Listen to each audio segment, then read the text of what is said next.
Le Seigneur est mon berger, je ne manque de rien. Sur de verts pâturages, il me fait reposer. Il me conduit près des eaux paisibles et restaure mon âme. Il me guide dans les sentiers de la justice, pour l'amour de son nom. Même si je traverse des vallées obscures, je ne crains aucun mal, car tu es avec moi. Avec ton bâton et ta houlette.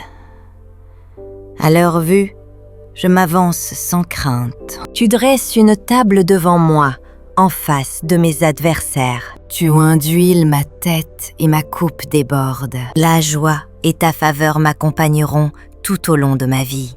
Ma demeure sera la maison du Seigneur pour de très longs jours. Père éternel, mon fidèle berger, je m'approche de toi avec le désir de méditer profondément sur la beauté et la vérité de ta parole. Le psaume 23 n'est pas seulement un chant ancien. C'est un guide qui illumine ma vie quotidienne. C'est une promesse vivante qui m'accompagne et me donne la paix. Aujourd'hui, je veux m'arrêter sur chaque verset et le laisser me parler d'une manière nouvelle, qu'il me pousse à la réflexion et qu'il transforme ma manière de cheminer dans ce monde. Le Seigneur est mon berger. Je ne manque de rien. Seigneur, quand je prononce ces mots, je m'arrête pour penser à toutes les fois où je me suis sentie incomplet. Comme si la vie ne me donnait pas tout ce que je désire.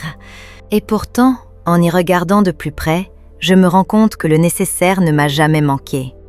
La nourriture de chaque jour, l'occasion de recommencer, la force de continuer même quand je pensais ne plus en être capable. Rien ne me manque parce qu'en toi, l'essentiel est toujours là. Ta présence, ton pardon et ton amour. Tu me fais reposer sur de verts pâturages. Seigneur, dans ces pâturages, je trouve non seulement le repos physique, mais aussi la paix intérieure. C'est comme lorsqu'un travailleur épuisé rentre chez lui et, bien qu'il n'y ait pas de luxe, trouve la tranquillité dans la simple chaleur du foyer. Ainsi sont ces pâturages, des lieux où mon âme cesse de courir, où mon esprit cesse de lutter avec les soucis et où je découvre que même le repos est un acte de foi. En m'allongeant sur cette herbe verte, je comprends que ce n'est pas moi qui soutiens l'univers, mais toi. Tu me conduis vers des eaux paisibles. Seigneur, ces eaux me parlent de sérénité, de calme au milieu de la tempête. Elles sont comme ces moments où, après une journée difficile, je trouve du réconfort dans une prière silencieuse ou dans une lecture qui nourrit mon esprit. Le monde m'offre des fleuves impétueux de stress, des courants violents d'anxiété, mais tu me guides doucement vers des sources limpides et pacifiques. Boire de ces eaux, c'est se souvenir que la vie ne doit pas être vécue dans la précipitation, mais avec confiance en toi. Tu restaures mon âme, Seigneur. Mon âme a traversé des batailles invisibles, des blessures qui ne se voient pas à l'œil nu, des silences qui pèsent plus de 1000 mots. Mais tu entres dans ces lieux obscurs et tu me redonnes le souffle. Ta consolation est comme l'étreinte d'une mère qui apaise son enfant par le simple toucher, comme la parole d'un ami fidèle qui sait quoi dire sans juger. Tu me rends l'espoir quand je le perds. Tu restaures ce que je croyais brisé à jamais. Tu me guides dans les sentiers de la justice.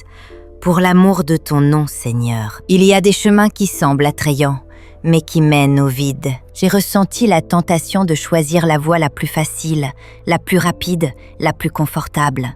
Mais tu m'appelles à la justice, à la rectitude, à l'intégrité. C'est comme marcher sur un sentier étroit en montagne, plus difficile, mais plus sûr. Et tu le fais non pas parce que je le mérite, mais parce que ton nom est saint.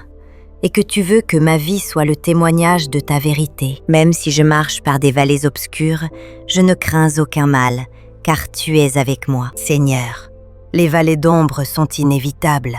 Maladie qui frappe, perte qui attriste, moments de solitude où il semble que le cœur se brise. Pourtant, au milieu de ces vallées, j'ai senti ta main, comme celui qui allume une lampe dans une pièce sombre. Ainsi s'allume ta présence dans mes nuits. Ta compagnie n'enlève pas la douleur immédiatement, mais elles me donnent le courage de continuer à marcher. Ton bâton et ta houlette m'inspirent confiance. Seigneur, je médite sur la façon dont les deux sont une expression d'amour. Le bâton corrige, la houlette protège. C'est comme le maître qui corrige l'élève parce qu'il veut qu'il apprenne, ou le médecin qui applique un traitement douloureux parce qu'il sait qu'il guérira. Merci de ne pas me laisser sans guide, car tu préfères me corriger plutôt que de me voir m'égarer, car tu prends soin de moi, même quand je ne m'en rends pas compte. Tu prépares une table pour moi, en présence de mes ennemis. Seigneur, je pense à la façon dont cette table est un symbole de paix et de victoire. Je n'ai pas besoin d'attendre que les problèmes disparaissent pour jouir de ta bénédiction. Tu m'invites à m'asseoir, à me nourrir de ta grâce, même quand l'adversité est encore proche. C'est comme un voyageur qui, au milieu du désert, trouve une oasis où manger et boire sans peur. Ainsi est ta table, un lieu d'abondance au milieu de la lutte. Tu oins ma tête d'huile et ma coupe déborde. Seigneur, l'huile est un symbole d'élection, de dignité, de protection. Tu déverses sur moi cette onction qui me rappelle que je ne suis pas n'importe qui, mais quelqu'un d'aimé et de précieux pour toi. Et ma coupe déborde, parce que tu ne me donnes pas seulement ce qui est juste, tu me donnes en abondance. C'est comme lorsque quelqu'un s'attend à un petit geste et reçoit bien plus qu'il n'avait imaginé. C'est ce que tu fais avec moi chaque jour. Tu surpasses mes attentes par ta bonté. Ta bonté et ta miséricorde m'accompagnent tous les jours de ma vie, Seigneur. Non seulement dans les jours lumineux, mais aussi dans les jours sombres, tu as été présent. Ta bonté a été comme un bouclier qui m'a protégé de ce que je n'ai pas vu. Et ta miséricorde, comme un fleuve qui a lavé mes fautes.